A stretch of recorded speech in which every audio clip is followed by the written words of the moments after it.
Hola a todos. El lunes 14 de noviembre, por la mañana prendieron fuego al Tesieu.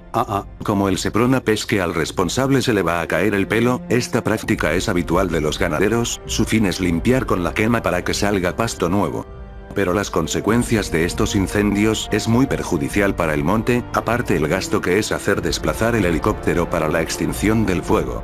Esto impide que no pueda crecer ningún árbol en el monte, antiguamente estaba lleno de tejos, por eso el nombre de Tesieu. Está severamente prohibido.